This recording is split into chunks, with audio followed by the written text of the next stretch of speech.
Olá, graça e a paz, como vocês estão? Creio que o Senhor tenha abençoado vocês ricamente. Estamos com uma série maravilhosa, a série do livro de Apocalipse. Espero que Deus tenha falado nos seus corações de uma forma tremenda e que vocês sejam abençoados, que vocês sejam, através desses vídeos, tocados pelo Espírito de Deus. Hoje nós estamos começando uma nova etapa. Estamos começando a etapa pelo qual Deus toma João, o apóstolo, daqui da terra, do nosso planeta, e eleva aos tronos dos céus. Imagine que maravilha, imagine como foi a sensação do coração de João quando ele foi tomado em espírito. Que você também tenha essas experiências maravilhosas com Deus, pois é uma intimidade imensa, poder vivenciar tais coisas, né? Então nós oramos todos os dias por novos tempos, oramos todos os dias por experiências diante do altar de Deus e oramos por novos pensamentos de que Deus tenha sobre nós, pois Deus diz que é importante que Ele venha ter pensamentos bons sobre nós, porque nós vivemos num mundo a qual muitas coisas ruins aconteçam, mas se nós elevarmos a nossa fé, todas essas coisas podem ser transformadas, mudadas através de nossa fé. O nosso texto hoje vai se encontrar no livro de Apocalipse, no capítulo 4. Vamos lê-lo até o verso 6, vamos dividir em duas etapas, para meditarmos com calma, para analisarmos cada versículo e vimos essa maravilhosa porta que se abriu diante do apóstolo João. A palavra de Deus no livro de Apocalipse, capítulo 4, verso 1, diz o seguinte: Depois dessas coisas olhei, e eis que estava uma porta aberta nos céus. E a primeira voz que eu vira, voz como de trombetas, falava comigo dizendo: Suba aqui, e mostrar-te-ei as coisas que depois dessas devem acontecer. Imagina o êxtase de João. Depois de Deus revelar para ele, depois de Deus mostrar para ele muitas coisas ali que as igrejas precisavam, agora Deus abre a porta dos céus e chama João pessoalmente para entrar nos céus. Olha que maravilha! Para muitos, nesse momento, após as cartas, é o arrebatamento. Mas eu, pessoalmente, não creio nesse momento. Eu creio que o arrebatamento será no final, mas veremos isso mais tarde. Então João, ele é levado ali aos céus, ele vê os céus abertos, ele vê as portas dos céus abertas. Imagine como era no Antigo Testamento. Deus, numa passagem, em Malaquias 3, ele diz que ele abriria janelas dos céus para aqueles que eram fiel e ele derramaria bênção como jamais foi imaginado. Que a abastança não teria fim. Agora imagine o que será feito na sua vida quando você tiver essa convicção de que não só a janela, mas também a porta dos céus está aberta em Cristo Jesus para você.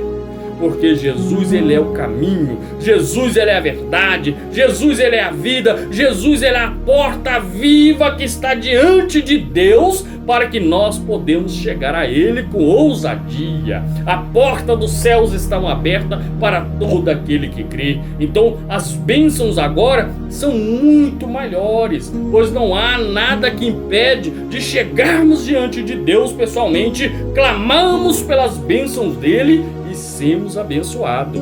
Se você crê nisso, você verá as portas dos céus abertas, a sua vida sendo transformada e o poder desse Deus maravilhoso vindo sobre a sua casa, sobre a sua família e sobre todo aquele que você ama, porque você vai começar a clamar, você vai começar a orar e as portas que estão abertas vai começar a derramar o reino do céu sobre a sua vida, que agora nada mais impede que o reino do céu te alcance, pois Cristo morreu uma vez pelos pecadores para que você fosse justificado, santificado e glorificado diante do Pai.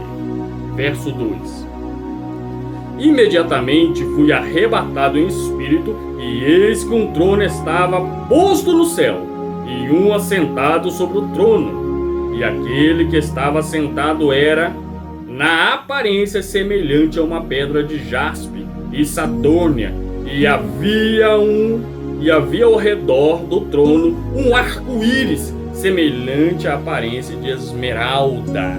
Então aqui João, quando ele é arrebatado aos céus, ele atravessa essa porta que Deus abriu, ele vê o trono, ele vê o Senhor Jesus assentado sobre o trono, ele vê a nova aparência do Senhor, que nós também teremos a oportunidade de um dia conhecermos, e diante do trono ele vê um grande arco-íris, ou seja, ele vê muitas luzes coloridas, ele vê uma coisa que os olhos não podem compreender, pois ele descreve como um arco-íris.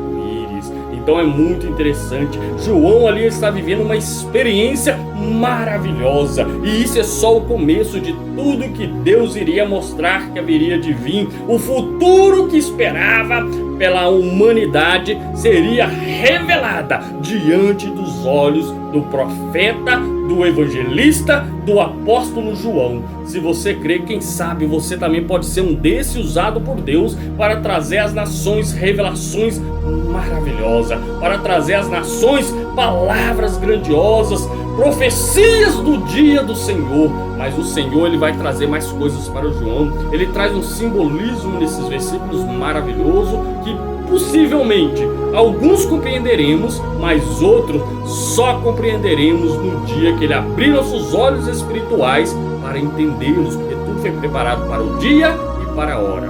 Verso 4: havia ao redor do trono 24 tronos, e sobre o trono vi assentado 24 anciões, vestidos de brancos, que tinham as suas cabeças coroas de ouro.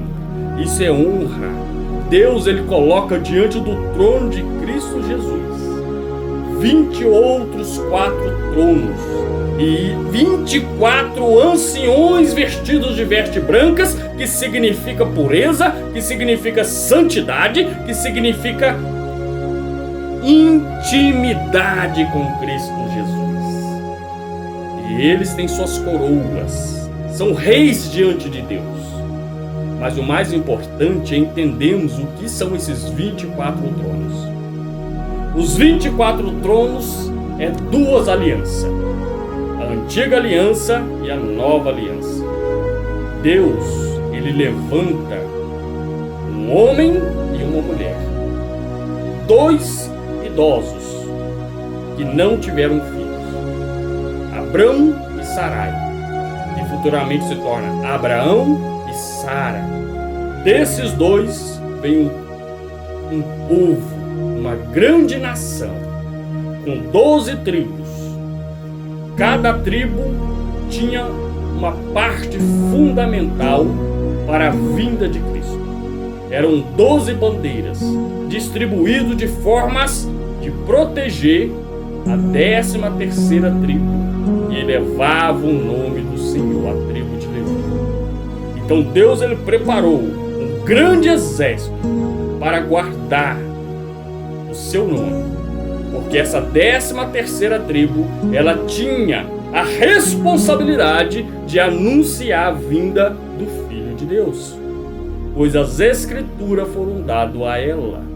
Elas tinham domínio sobre o sacerdócio do Senhor, mas pelo próprio egoísmo, pelo próprio ego, se acharam bons demais e perderam a direção, ao ponto de, quando o Senhor enviou seu Filho, negar o próprio Cristo. Mas muitos também creram, muitos acreditaram que aquele era o Filho de Deus e aceitaram. A esses foram dado glória, foram dado honra e 12 tronos diante do altar de Deus.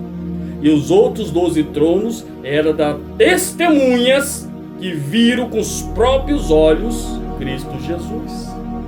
A nova aliança, então Deus, ele honrou aqueles que não desviaram, aqueles que foram fiéis, aqueles que permaneceram firmes na antiga aliança até a vinda de Cristo, e os 12 que seriam os novos. É o símbolo da igreja de Cristo. é o símbolo da antiga aliança e da nova aliança. Esse trono é o simbolismo de que Deus é aquele que promete e aquele que cumpre. Os 12 tronos do passado, promessa. Os 12 tronos do futuro, cumprimento. Então Deus não nega de forma alguma a sua promessa e não deixa a sua promessa ser vazia. Se ele diz que fará na sua vida, não duvide. Assim como foi com Abraão. Demorou 25 anos, mas dele saiu a raiz que viria, Cristo Jesus, nesse mundo.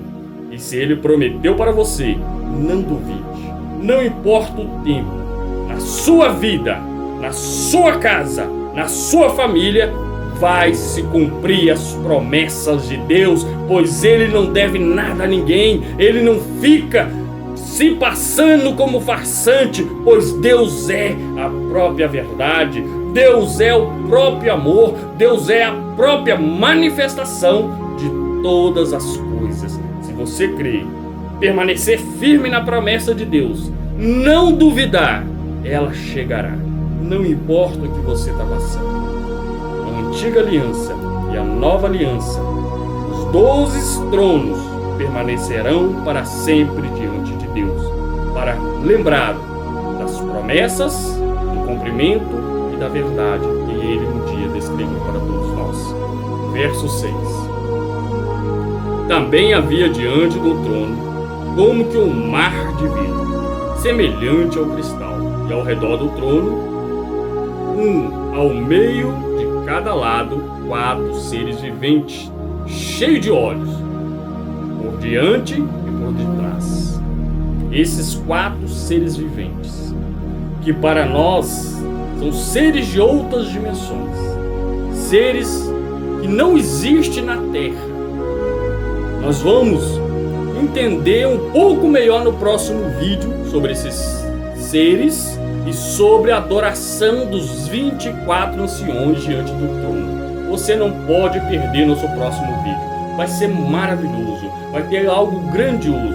Esses 4 seres, os mesmos que Ezequiel viu, são seres de grande intimidade diante de Deus. E a sua pronúncia, que é Santo, Santo, Santo, traz uma revelação imensa para nós e para aqueles que creem em Cristo Jesus. Espero que você tenha gostado de nossos vídeos. Espero que você tenha curtido, comentado e tenha seguido o nosso canal, pois Deus tem grandes mistérios ainda para nos revelar.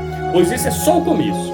Isso é só um pouco daquilo que Deus tem para nós. As bênçãos, as portas dos céus abertas e tudo aquilo que nós almejamos diante do Pai, se não duvidarmos, se cremos, se formos fiéis à sua palavra, nos alcançará. Que Deus te abençoe ricamente, que a sua vida, a sua casa, a sua família seja uma bênção, a sua família seja diferente diante do seu bairro, diante da sua cidade, diante da sua nação, que todos possam olhar para a sua casa e dizer: eu quero o Deus desse povo, pois eles são diferentes, o amor do coração deles é grande, a capacidade de perdoar é maior ainda, e a capacidade de fazer o bem não tem limite. Que você seja essa bênção diante dos olhos de Deus, diante dos olhos dos homens, para a honra e glória do nosso Senhor e Salvador Cristo.